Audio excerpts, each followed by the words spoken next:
ನಮಸ್ಕಾರ ಎಲ್ರಿಗೂ. ಹೊಸಬ್ರು ನನ್ನ ಚಾನಲ್ ನೋಡ್ತಿದ್ರೆ ಸಬ್ಸ್ಕ್ರೈಬ್ ಮಾಡ್ಕೊಂಡು ವಿಡಿಯೋ ನೋಡಿ, ಹಾಗೆ ಒಂದು ಲೈಕ್ ಕೊಡಿ. ನಾನು ಹಾಕೋ ವಿಡಿಯೋಯಿಂದ ನಿಮಗೆ ಉಪಯೋಗ ಇದೆ ಅನಿಸಿದ್ರೆ ಬೇರೆಯವ್ರಿಗೂ ಶೇರ್ ಮಾಡಿ. ಬನ್ನಿ ಇವತ್ತಿನ ವ್ಲಾಗ್ ಸ್ಟಾರ್ಟ್ ಮಾಡೋಣ.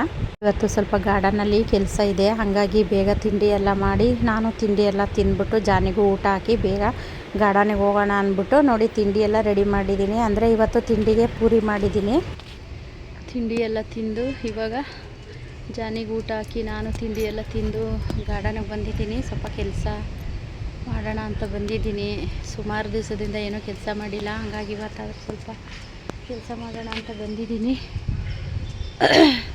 ಮಾಡಬೇಕು. ಒಣಗೋಗಿರೋಂತಹ ಗಿಡಗಳೆಲ್ಲನೂ ತೆಗೆದು ಇವತ್ತು ಅದೇ ಆ ಪಾಟೆಲ್ಲ ಇರುತ್ತಲ್ಲ, ಒಣಗೋಗಿದ್ದ ಗಿಡಗಳು ಆ ಪಾಟೆಲ್ಲ ತೆಗೆದು ಕ್ಲೀನ್ ಮಾಡಿ ಮತ್ತು ಅದಕ್ಕೆ ಬೇರೆ ಸಸಿಗಳನ್ನ ಇಡಬೇಕಿತ್ತು. ಹಾಗಾಗಿ ನೋಡಿ ಅದೆಲ್ಲ ಕ್ಲೀನ್ ಮಾಡಿ ಈ ಸೇವಂತಿಗೆ ಸಸಿ ಒಂದು ಆ ಪಾಟಲ್ಲಿ ಸುಮಾರು ಸಸಿಗಳೆಲ್ಲ ಬಂದಿತ್ತು. ಹಾಗಾಗಿ ಅದನ್ನು ಆ ಸಸಿ ಎಲ್ಲನೂ ಆ ಕವರಲ್ಲಿ ಹಾಕಿ ಇಡೋಣ ಅಂದ್ಬಿಟ್ಟು ರೆಡಿ ಮಾಡ್ತಾಯಿದ್ದೀನಿ.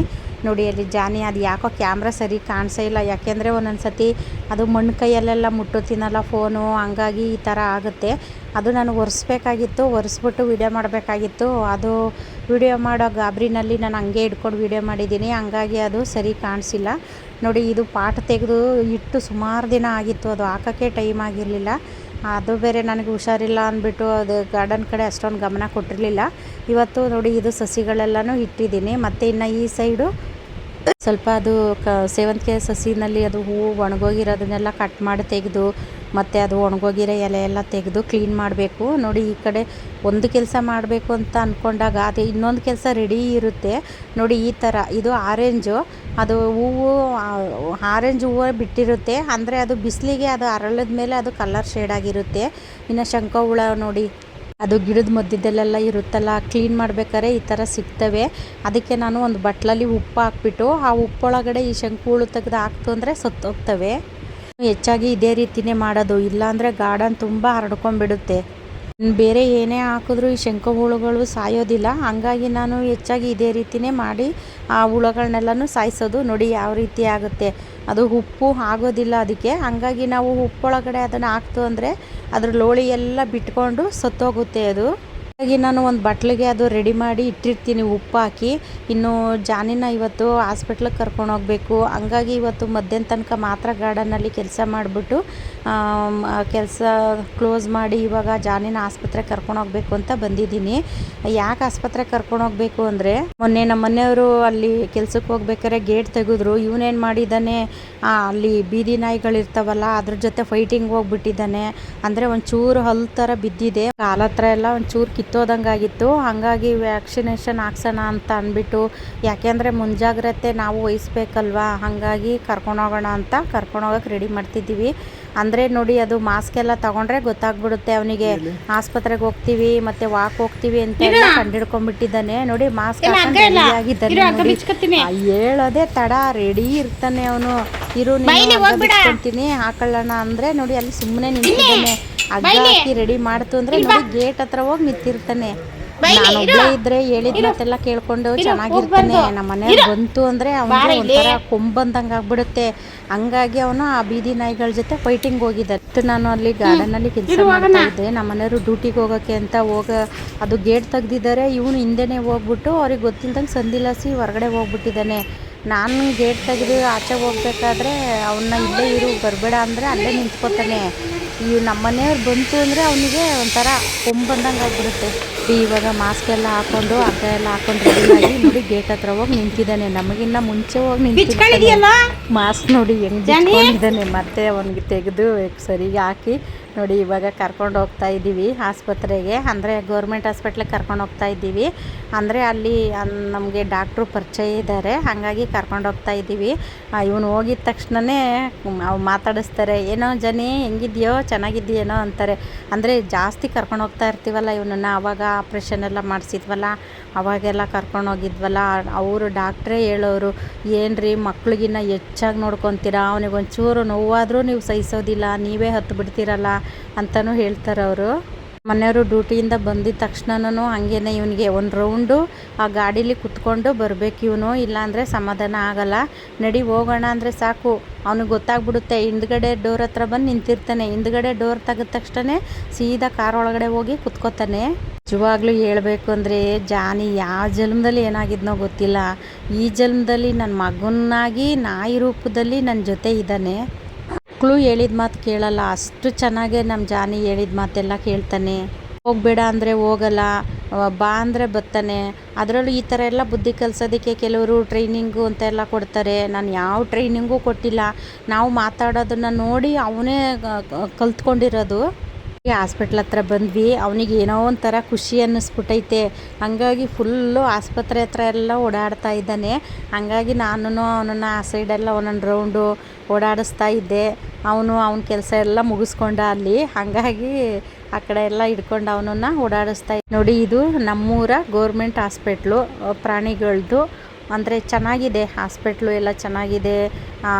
ಮತ್ತು ಇಲ್ಲಿಗೆ ಒಂದು ಕೋತಿನೂ ಸಹ ತಗೊಂಡು ಬಂದಿದ್ದರು. ಅದು ಕರೆಂಟ್ ಹೊಡೆದ್ಬಿಟ್ಟಿತ್ತಂತೆ. ಕರೆಂಟ್ ಹೊಡೆದು ಪಾಪ ಅದು ಕೆಳಗಡೆ ಬಿದ್ದೋದಾಗ ಸ್ವಲ್ಪ ಜೀವ ಇತ್ತು ಅಂದ್ಬಿಟ್ಟು ಎಲ್ಲ ಹಾಸ್ಪಿಟ್ಲ್ ಹತ್ರಕ್ಕೆ ತಗೊಬಂದಿದ್ರು. ಅದು ನಮ್ಮ ಮನೆಯವ್ರು ವೀಡಿಯೋ ಮಾಡಿರಿ ಅಂದರೆ ಅವರು ವೀಡಿಯೋನೇ ಮಾಡಲಿಲ್ಲ. ಅದನ್ನು ನಾನು ಜಾನಿ ಹಿಡ್ಕೊಂಡಿದ್ನಲ್ಲ, ಹಂಗಾಗಿ ಅದನ್ನು ವೀಡಿಯೋ ಮಾಡೋಕ್ಕಾಗಿಲ್ಲ. ಅಂದರೂ ಅವರು ಬಾಟ್ಲೆಲ್ಲ ಹಾಕಿ ಇಂಜೆಕ್ಷನ್ ಎಲ್ಲ ಕೊಟ್ಟರು. ಅಂದರೆ ಕರೆಂಟ್ ಹೊಡೆದಿರೋದು ಸಾಮಾನ್ಯ ಬದುಕೋದಿಲ್ಲ ಅಲ್ವಾ, ಹಂಗಾಗಿ ಅದು ಬದುಕಲೇ ಇಲ್ಲ, ಸತ್ತೋಯ್ತು. ಅಂದರೆ ಬಜರಂಗಿ ದಳದವರು ಆ ಕೋತಿನ ತಗೊಬಂದಿದ್ರು, ತೊಗೊಂಡೋದ್ರು. ಅದು ಸತ್ತೋಯ್ತಲ್ಲ ಅಂದ್ಬಿಟ್ಟು ತೊಗೊಂಡೋದ್ರು. ಜಾನಿ ಅಂತೂ ನನ್ನ ಎಳ್ದಾಡ್ತಿದ್ದಾನೆ. ನಾನು ಅಲ್ಲಿ ಒಂದು ನಿಂತ್ಕೊಳಕ್ಕೆ ಬಿಡಲ್ಲ, ನಾನು ಒಂದು ಸೆಕೆಂಡು ಅಲ್ಲಿ ನಿಂತ್ಕೊಳಕ್ಕೆ ಬಿಡಲ್ಲ. ಆ ಕಡೆಯಿಂದ ಈ ಕಡೆ, ಈ ಕಡೆಯಿಂದ ಆ ಕಡೆಗೆ ಎಳೆದು ಇಡ್ತಿದ್ದಾನೆ. ಅದರಲ್ಲೂ ನೋಡಿ ಇವನು ಎಂಥ ಕೆಲಸ ಮಾಡ್ತಾನೆ. ನಮ್ಮ ಕಾರೇ ಬೇಕಾ ಇವನಿಗೆ ಸುಸ್ಸು ಮಾಡೋದಕ್ಕೆ. ನೋಡಿ ಅಲ್ಲಿ ನಾನು ಹಿಡ್ಕೊಂಡು ನಿಂತಿದ್ರೆ ಅಲ್ಲಿ ನಮ್ಮ ಕಾರ್ ಹತ್ರಕ್ಕೆ ಹೋಗ್ತಾನೆ ಇವನು. ಏನು ಬುದ್ಧಿ ಕಲ್ತವ್ನು ನೋಡಿ ನಮ್ಮ ಜಾನಿ. ನೋಡಿ ಎಂಥ ಕೆಲಸ ಮಾಡ್ತಾನೆ ಇವನು. ಪ್ರಾಣಿಗಳಿಗೆ ಹೊರಗಡೆ ಕರ್ಕೊಂಡು ಬಂದರೆ ಅವಕ್ಕೆ ಏನೋ ಒಂಥರ ಖುಷಿ. ಹಂಗಾಗಿ ಅವಕ್ಕೆ ಫುಲ್ಲು ಖುಷಿ ಆಗ್ಬಿಟ್ಟೈತೆ ಅವನಿಗೆ. ಈ ಒಂದು ಮೇಕೆ ಮರಿನೂ ಸಹ ಕರ್ಕೊಂಬಂದಿದ್ರು. ನೋಡಿ ಅಲ್ಲೊಂದು ಸಣ್ಣದು ಮೇಕೆ ಮರಿ ಇದೆ. ಇವನನ್ನು ಹಾಸ್ಪಿಟ್ಲಿಗೆಲ್ಲ ತೋರಿಸಿ ಮತ್ತು ಇಂಜೆಕ್ಷನ್ ಎಲ್ಲ ಹಾಕಿಸ್ಕೊಂಡು ಮನೆಗೆ ಕರ್ಕೊಂಬಂದ್ವಿ.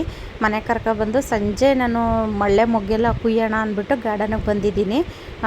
ಮಳ್ಳೆ ಮೊಗ್ಗೆಲ್ಲ ಕುಯ್ಕೊಂಡು ಮತ್ತು ನೀರೆಲ್ಲ ಹಾಕಿಬಿಟ್ಟು ಹೋಗೋಣ ಅಂತ. ಇನ್ನು ನೋಡಿ ಇದು ಮಲ್ಲಿಗೆ ಗಿಡಕ್ಕೆ ನಾನೊಂದು ಫರ್ಟಿಲೈಸರ್ ಹಾಕಿದ್ದೆ ನೋಡಿ, ಒಂದು ವೀಡಿಯೋನೂ ಸಹ ಹಾಕಿದ್ದೆ. ಅದಾದಮೇಲೆ ನೋಡಿ ಎಷ್ಟು ಚೆನ್ನಾಗಿ ಚಿಗುರು ಮತ್ತು ಅದರಲ್ಲಿ ಹೂವು ಆದಮೇಲೆ ಆ ತೆನೆ ಥರ ಇರುತ್ತಲ್ಲ ಅದೆಲ್ಲ ಕಟ್ ಮಾಡಿ ಹಾಕಿದ್ಮೇಲೆ ನೋಡಿ ಎಷ್ಟು ಚೆನ್ನಾಗಿ ಅದು ಪಕ್ಕದಲ್ಲೇ ಚಿಗುರೆಲ್ಲ ಚೆನ್ನಾಗಿ ಬಂದಿದೆ. ಈ ಥರ ಅಂದರೆ ಇದು 2ನೇ ಸತಿ ಹೂ ಬಿಡ್ತಾ ಇರೋದು ನನ್ನ ಮಲ್ಲಿಗೆ ಗಿಡದಲ್ಲಿ. ಇನ್ನು ಇದಂತೂ ಕೇಳಂಗೆ ಇಲ್ಲ. ನನಗೆ ಆಶ್ಚರ್ಯ, ಇಷ್ಟು ಚೆನ್ನಾಗಿ ರಿಸಲ್ಟ್ ಬಂದಿದೆಯಾ ಅಂದ್ಬಿಟ್ಟು ಅಷ್ಟು ಚೆನ್ನಾಗಿ ಖುಷಿಯಾಗುತ್ತೆ. ಅಂದರೆ ಇದು ಸಂಜೆ ಟೈಮ್ ತೆಗೆದಿರೋದು, ಮೊಗ್ಗೆಲ್ಲ ತುಂಬ್ಕೊಂಬಿಟ್ಟಿದೆ. ಈ ಬೆಳಗ್ಗೆ ಟೈಮು ಅರಳಿದಾಗಂತೂ ನೋಡೋಕ್ಕಂತೂ 2 ಕಣ್ಣು ಸಾಲಲ್ವೇನೋ, ಅಷ್ಟು ಚೆನ್ನಾಗಿ ಕಾಣುತ್ತೆ. ಆ ಹೂವು ಎಲ್ಲೇ ಒಂದೊಂದು ಹೂ ಬಿಟ್ಟಿರ್ತದೆ. ನಿಜ ನನ್ನ ಕಣ್ಣು ದೃಷ್ಟಿನೇ ಆಗ್ಬಿಡುತ್ತೋ ಏನೋ ಗೊತ್ತಿಲ್ಲ ನನ್ನ ಮಲ್ಲಿಗೆ ಗಿಡಕ್ಕೆ, ಅಷ್ಟು ಚೆನ್ನಾಗಿ ಹೂವೆಲ್ಲ ಬಿಟ್ಟಿರುತ್ತೆ. ಸಂಜೆ ಟೈಮ್ ವಿಡಿಯೋ ಮಾಡಿರೋದು ನೋಡಿ. ಮಳೆ ಬರೋ ಥರ ಆಗಿದೆ, ತಣ್ಣಗೆ ಗಾಳಿ ಬೀಸ್ತಾ ಇದೆ. ಅಂದರೆ ಸ್ವಲ್ಪ ಗಿಡಗಳು ಒಣಗೋದಂಗಾಗಿತ್ತು, ಹಂಗಾಗಿ ನೀರು ಹಾಕಿದ್ದೀನಿ. ಮಳೆ ಬಂದರೆ ಬರಲಿ, ಬರದೇ ಇದ್ದರೆ ಇರಲಿ, ನಾನು ನೀರು ಹಾಕೋಣ ಅಂದ್ಬಿಟ್ಟು ನೀರೆಲ್ಲ ಹಾಕಿ ನೋಡಿ. ಇನ್ನು ಸಂಜೆ ಮೊಗ್ಗೆಲ್ಲ ಹಾರ್ವೆಸ್ಟ್ ಮಾಡ್ಕೊಂಡು ತಗೊಬಂದು ಸ್ವಲ್ಪ ಕನಕಾಂಬರ ಹೂವು ಎಲ್ಲ ಇತ್ತು, ಅದೆಲ್ಲನೂ ಕಟ್ಟಿ ನೋಡಿ ರೆಡಿ ಮಾಡಿ ಇಟ್ಟಿರ್ತೀನಿ. ಅಂದರೆ ಫಸ್ಟೇ ನಾನು ಕಟ್ಟಿ ಇಟ್ಟಿರ್ತೀನಿ, ಪೂಜೆಗೆ ಬೇಕಾದಾಗ ಬಳಸ್ಕೊಳಕ್ಕೆ ಬೇಕಾಗುತ್ತೆ ಅಂದ್ಬಿಟ್ಟು ಕಟ್ಟಿಟ್ಟಿರ್ತೀನಿ. ನೋಡಿ ಇಷ್ಟು ಹೂವೆಲ್ಲ ಸಿಕ್ಕಿದೆ ನೋಡಿ. ಅಪ್ಪ ನಿಜ ಇಷ್ಟೊಂದು ಚೆನ್ನಾಗಿ ಹೂ ಬಿಡುತ್ತೆ ಅಂತ ನಾನು ನಿಜ ಅಂದ್ಕೊಂಡೇ ಇರಲಿಲ್ಲ. ನಾನೊಂದು ಫರ್ಟಿಲೈಸರ್ನ ಹಾಕಿದ್ದೆ, ಆ ಫರ್ಟಿಲೈಸರ್ನ ಕೊಟ್ಟ ಮೇಲೆ ನೋಡಿ ಇಷ್ಟು ಚೆನ್ನಾಗಿ ಹೂವೆಲ್ಲ ಬಿಟ್ಟಿದೆ ನೋಡಿ. ಇಷ್ಟು ರಾಶಿ ನೋಡಿ. ಅದು ಚಿಕ್ಕ ಪಾಟು, ಅದು ಚಿಕ್ಕ ಪಾಟಲ್ಲಿ ನಾನು ಹಾಕಿರೋದು. ಆದರೂ ನೋಡಿ ಎಷ್ಟೊಂದು ಎಲ್ಲೇ ಒಂದೊಂದು ಹೂ ಬಿಟ್ಟಿದೆ. ಇನ್ನು ಇದು ಅಷ್ಟೇ ನೋಡಿ, ಇಲ್ಲೂ ಅಷ್ಟೇ ನಾನು ಇದು ಫರ್ಟಿಲೈಸರ್ನ ಕೊಟ್ಟ ಮೇಲೆ ಅಂತ. ಈ ಥರ ಮಲ್ಲಿಗೆ ಹೂವು ನಿಮಗೆ ಮಾರ್ಕೆಟಲ್ಲೆಲ್ಲೂ ಸಿಗೋದಿಲ್ಲ. ನಮ್ಮ ಗಾರ್ಡನಲ್ಲೇ ಹಾಕ್ಕೊಂಡ್ರೆ ನೋಡಿ ಈ ಥರ ಎಲ್ಲ ನಮಗೆ ಹೂವನ್ನ ಪಡ್ಕೋಬೋದು. ಅದರಲ್ಲೂ ಎಲೆಗೆ ಒಂದೊಂದು ಹೂವು ನೋಡಿ, ನೋಡ್ತಾ ಇರ್ಬೋದು ನೀವೇ ಎಷ್ಟು ಚೆನ್ನಾಗಿ ಹೂವೆಲ್ಲ ಬಿಟ್ಟಿದೆ ಅಂತ. ಇವತ್ತು ಶುಕ್ರವಾರ, ಹೂವೆಲ್ಲನೂ ಹಾರ್ವೆಸ್ಟ್ ಮಾಡ್ಕೊಂಡು ಹೋಗೋಣ ಅಂದ್ಬಿಟ್ಟು ಬಂದಿದ್ದೀನಿ. ನೋಡಿ ಇದು ಒಂಥರ ರೇರ್ ಕಲರು ದಾಸವಾಳ, ಒಂದೊಂದು ಬೊಕ್ಸೆ ಅಷ್ಟಾಗಲ ಹೂ ಬಿಡುತ್ತೆ. ಹಾಗಾಗಿ ಇದರಲ್ಲಿ 2 ಹೂವು ಅರಳಿದೆ, ಹಾಗಾಗಿ ಅದನ್ನು ಎಲ್ಲನೂ ಹಾರ್ವೆಸ್ಟ್ ಮಾಡೋಣ ಅಂದ್ಬಿಟ್ಟು ಹೂವು ಹಾರ್ವೆಸ್ಟ್ ಮಾಡ್ತಾಯಿದ್ದೀನಿ. ಅಂದರೆ ಇದೇ ಒಂಥರ ಕಲ್ಲರು ನೋಡಿ, ನಾನು ಅಂದ್ಕೊಂಡಿದ್ದ ಕಲ್ಲರೇ ಬೇರೆ, ಇದು ಬಿಟ್ಟಿರೋದೇ ಬೇರೆ. ಇದು ನನಗೆ ಮೈಸೂರವರು ರಾಜಲಕ್ಷ್ಮಿ ಅವರು ತಂದುಕೊಟ್ಟಿದ್ದು ಗಿಡ ಅದು. ಇನ್ನು ಇದು ವೈಟದು ಕಟಿಂಗಿಂದ ಬಂದಿದ್ದು. ಇದರಲ್ಲಿ ಪಿಂಕು ಇದೆ, ವೈಟು ಇದೆ. ಇದನ್ನು ಅಷ್ಟೇ ನನಗೆ ಕಟಿಂಗು ಪವಿತ್ರ ಅನ್ನೋರು ಕೊಟ್ಟಿದ್ದು. ಸಾಮಾನ್ಯವಾಗಿ ನಾನು ಇವೆಲ್ಲ ಕಟಿಂಗಿಂದನೇ ಬೆಳೆಸಿದ್ದು. ಇನ್ನು ಇವು ಅಷ್ಟೇ, ಇವು ತುಂಬ ಚೆನ್ನಾಗಿದೆ. ಇದು ಡಬಲ್ ಪೇಟಲ್ಲು ರೆಡ್ದು ನೋಡಿ ಎಷ್ಟು ದಪ್ಪನಾಗಿ ಹೂ ಬಿಡುತ್ತೆ, ಮತ್ತು ಒಂದೊಂದು ಬೊಗಸೆ ಅಷ್ಟಾಗಲ ಹೂ ಬಿಡುತ್ತೆ. ನಾವು ಪೂಜೆಗೆ ಒಂದೊಂದು ಹೂ ಇಟ್ರೂ ಸಾಕು, ಅಷ್ಟು ಚೆನ್ನಾಗಿ ಕಾಣುತ್ತೆ. ಇವತ್ತು ಸುಮಾರು ಹೂವೆಲ್ಲನೂ ಹಾರ್ವೆಸ್ಟ್ ಮಾಡಿದ್ದೀನಿ, ಅಂದರೆ ಪೂಜೆಗೆಲ್ಲ ಬೇಕಲ್ಲ ಅಂದ್ಬಿಟ್ಟು. ಇದು ಸೇಲ್ಗಿರೋ ಗಿಡಗಳು, ಅದರಲ್ಲಿ 2 ಹೂ ಬಿಟ್ಟಿತ್ತು, ಹಾಗಾಗಿ ಅದನ್ನು ಹಾರ್ವೆಸ್ಟ್ ಮಾಡಿದ್ದೀನಿ. ಇನ್ನು ಇದು ಅಷ್ಟೇ ನೋಡಿ ಎಷ್ಟು ಅಗಲ ಇದೆ ನೋಡಿ. ಇದನ್ನು 3 ಗಿಡ ಇತ್ತು, 2 ಗಿಡ ಬುಕ್ಕಾಯಿತು, ಇನ್ನು ಒಂದೇ ಗಿಡ ಇರೋದು ಇದರಲ್ಲೂ ಅಷ್ಟೇ ನೋಡಿ ಎಷ್ಟು ದೊಡ್ಡ ಸೈಜಲ್ಲೆಲ್ಲ ಹೂವೆಲ್ಲ ಬಿಟ್ಟಿದೆ. ಅದೇ ಒಂದು ಗಿಡಗಳಾದರೂ ಅಷ್ಟೇ, ನಾವು ಅದಕ್ಕೆ ಚೆನ್ನಾಗಿ ಆರೈಕೆ ಮಾಡಿದ್ರೆ ಅದರಿಂದ ನಮಗೆ ಒಳ್ಳೆ ಫಲಿತಾಂಶವೂ ಸಹ ಸಿಗುತ್ತೆ. ನೋಡಿ ಅದು ಎಷ್ಟು ಚೆನ್ನಾಗಿದೆ, ಅದು ಕಲ್ಲರೇ ಒಂಥರ ಡಿಫ್ರೆಂಟಾಗಿದೆ, ಮತ್ತು ಅದರಲ್ಲೂ ಎಷ್ಟು ದೊಡ್ಡ ಸೈಜಲ್ಲಿ ಹೂ ಬಿಟ್ಟಿದೆ ನೋಡಿ. ನೋಡಿ ಇನ್ನೂ ಲಾಸ್ಟಲ್ಲಿ ತೋರಿಸ್ತಿದ್ದೀನಿ. ಇವತ್ತು ಇಷ್ಟೆಲ್ಲ ಹೂ ಸಿಕ್ಕಿದೆ ನೋಡಿ, ಮಲ್ಲಿಗೆ ಹೂವು ಮತ್ತು ದಾಸವಾಳ ಇಷ್ಟೆಲ್ಲ ಸಿಕ್ಕಿದೆ. ಅಂದರೆ ಸೇವಂತಿಗೆ ಹೂವೇನು ನಾನು ಹಾರ್ವೆಸ್ಟ್ ಮಾಡಲ್ಲ ಹೆಚ್ಚಿಗೆ ನೋಡಿ, ಅಲ್ಲಿ ಒಂದು 2 ಹಾರ್ವೆಸ್ಟ್ ಮಾಡಿದ್ದೀನಿ ಅಷ್ಟೇ. ನೋಡಿ ಇದೊಂದು ಹೂವು ಎಷ್ಟು ಅಗಲ ಇದೆ ನೋಡಿ. ಇವತ್ತು ಈ ಕಲ್ಲರಲ್ಲಿ 3 ಹೂವೇನೋ ಸಿಕ್ಕಿದೆ. ಅಂದರೆ ಇದೊಂದು ತುಂಬ ದೊಡ್ಡ ಸೈಜಲ್ಲಿ ಹೂ ಬಿಟ್ಟಿದೆ. ಅಂದರೆ ಹಳದಿದು ಡಬಲ್ ಪೇಟಲು, ಮತ್ತು ಸ್ವಲ್ಪ ಯೆಲ್ಲೋ ಕಲ್ಲರು, ರೆಡ್ದು, ಸ್ವಲ್ಪ ಮಲ್ಲಿಗೆ ಹೂವು, ಇಷ್ಟೆಲ್ಲ ಹೂ ಸಿಕ್ಕಿದೆ. ಈ ಥರ ಹೂವನ್ನ ಒಂದೊಂದು ಹೂವು ಇಟ್ರೂ ಸಾಕು ಫೋಟೋಗೆ, ಅಷ್ಟು ಚೆನ್ನಾಗಿ ಕಾಣುತ್ತೆ ನೋಡಿ. ಇನ್ನು ಸಂಜೆ ನಾನು ವಾರ ಮಾಡಿರೋದು, ಇವತ್ತು ಬೆಳಗ್ಗೆಯಿಂದ ಸ್ವಲ್ಪ ಕೆಲಸ ಜಾಸ್ತಿ ಇತ್ತು, ಹಂಗಾಗಿ ವಾರ ಮಾಡೋಕ್ಕಾಗಿಲ್ಲ ನೋಡಿ. ಸಂಜೆ ವಾರ ಮಾಡಿದ್ದೀನಿ. ಅಂದರೆ ನೋಡಿ ಅದು ಹೂವು ನೋಡಿ ಎಷ್ಟೆಷ್ಟು ದೊಡ್ಡ ಸೈಜಲ್ಲೆಲ್ಲ ಹೂವಿದೆ ಅಂತ. ಇನ್ನು ಸ್ವಲ್ಪ ಪೂಜೆ ಎಲ್ಲ ಮುಗಿಸ್ಬಿಟ್ಟು ಮತ್ತೆ ನಾನು ಗಾರ್ಡನ್ಗೆ ಹೋದೆ. ಕೆಲವೊಂದು ಗಿಡಗಳಿಗೆ ನಾವು ಡೈಲಿ ನೀರು ಕೊಡಬೇಕಾಗುತ್ತೆ, ಹಾಗಾಗಿ ಸ್ವಲ್ಪ ನೀರು ಹಾಕ್ಬಿಟ್ಟು ಮಳ್ಳೆ ಹೂವು ಹಾರ್ವೆಸ್ಟ್ ಮಾಡೋಣ ಅಂತ ಬಂದಿದ್ದೀನಿ. ಮಳೆ ಬರೋಂಗಾಗೈತೆ, ಇವಾಗ ಬೇಗ ಪೂಜೆ ಎಲ್ಲ ಮುಗಿಸಿ ಮಳ್ಳೆ ಹೂವು ಕುಯ್ಕೊಂಡು ಹೋಗೋಣ ಅಂತ ಬಂದಿದ್ದೀನಿ. ಅಂದರೆ ಮೊಗ್ಗಲ್ಲಿ ಕುಯ್ದ್ರೇ ಚೆಂದ, ಹಾಗಾಗಿ ಮಳ್ಳೆ ಹೂವು ಕುಯ್ಯೋಣ ಅಂತ ಬಂದಿದ್ದೀನಿ. ನೋಡಿ ಜಾನಿ ನೋಡಿ, ಅಲ್ಲಿ ಬಾಟ್ಲನ್ನು ಕೊಟ್ಬಿಟ್ರೆ ಸಾಕು ಅವನಿಗೆ. ನೋಡಿ ಹೆಂಗೆ ಕಡ್ಕೊಂಡು ಕೂತಿದ್ದಾನೆ. ಈ ಬಾಟ್ಲೆಲ್ಲ ಅವನೇ ಕಡ್ದು ಹಿಂಗೆ ಮಾಡಿರೋದು ನೋಡಿ. ಮೋಡ ಬೇರೆ ಆಗಿದೆ, ಮಳೆ ಬರೋ ಥರ ಆಗಿದೆ.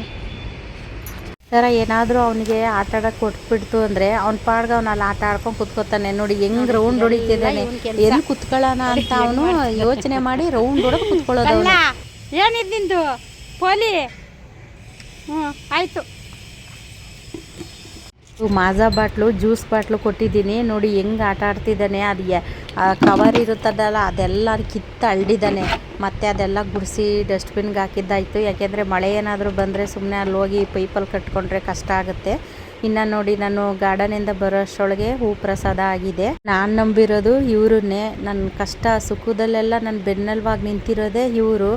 ನಾನು ಇವ್ರು ಬಿಟ್ಟರೆ ನನಗೆ ಯಾರೂ ಇಲ್ಲ ಅಂತಲೇ ಹೇಳ್ಬೋದು. ಯಾಕೆಂದರೆ ಹೆಚ್ಚಾಗಿ ನಾನು ನಂಬೋದೇ ಭಗವಂತನ. ಕಳಸದಿಂದ ಹೂವು ಪ್ರಸಾದ ಆಗಿದೆ. ಅಂದರೆ ನಾನು ಇಟ್ಟಿದ್ದ ದಾಸವಾಳ ಮತ್ತು ಮಲ್ಲಿಗೆ ಹೂವು 2 ಬಿದ್ದೋಗಿದೆ ನೋಡಿ. ಆ ಮಲ್ಲಿಗೆ ಹೂವು ತೆಗೆದು ನಾನು ಮುಡ್ಕೊಂಡೆ. ವಿಡಿಯೋ ಇಷ್ಟ ಆದರೆ ಬೇರೆಯವ್ರಿಗೂ ಶೇರ್ ಮಾಡಿ. ಎಲ್ರಿಗೂ ಧನ್ಯವಾದಗಳು.